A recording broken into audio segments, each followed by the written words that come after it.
Hello guys, তো আজকে আমাদের কাজ হচ্ছে আঁচিল তোলা। তা আঁচিলটাকে আমরা তুলবো একটা মেশিন দ্বারা, যেটা লেজার ট্রিটমেন্ট বলা হয়, যেটা লেজার বেরোয়, হালকা বিদ্যুৎ বেরোয়, সেই বিদ্যুতের দ্বারা আমরা আঁচিলটাকে কাটা হচ্ছে। এটা দেখতেই পাচ্ছ কীভাবে কাটছে, খুবই ইজি।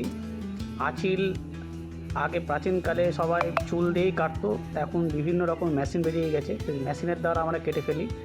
এতে কি হয়, একটা কারণ বেনিফিট যেটা হচ্ছে একবার কাটার পর কিন্তু ওই জায়গায় আর কোনোদিনও আঁচিল হবে না, প্রথমত। আর দ্বিতীয়তম, এই আঁচিলটা কাটার পরে কোনোভাবে রক্ত বা জ্বালা পোড়া করে না।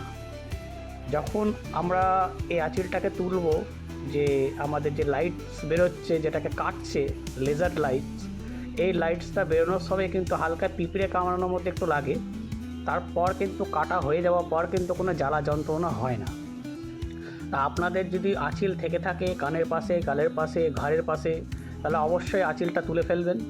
আঁচিল তোলাতে কোনো ক্ষতি নেই, কোনো রকমের ক্ষতিগ্রস্ত হওয়ার কিছু নেই, রোগ ব্যাধ কিছু হওয়ার কিছু নেই, সমস্যা নেই। কারণ এটা পুড়িয়ে তোলা হচ্ছে, যেটা দেখতেই পাচ্ছ তোমরা, যেটা আগুন বেরোচ্ছে, এই যে লেজার বিন বেরোচ্ছে, এটা দিয়ে পুড়িয়ে তোলা হচ্ছে। তা পুড়িয়ে তুললে কিন্তু কোনো রকম ইনফেকশান হয় না। এটা কিন্তু তোমরা যদি কেটে ফেলো তাতে কিন্তু ইনফেকশান হতে পারে। অবশ্যই তোলো, খুবই ইজিভাবে তোলা যায়। আমাদের প্রায় আঁচিল তোলা কমপ্লিটের দিকে হয়ে গেল। দেখো, আমরা আঁচিল তোলা কমপ্লিট। এই দেখতেই পাচ্ছ পুরো প্লেন হয়ে গেছে জায়গাটায়।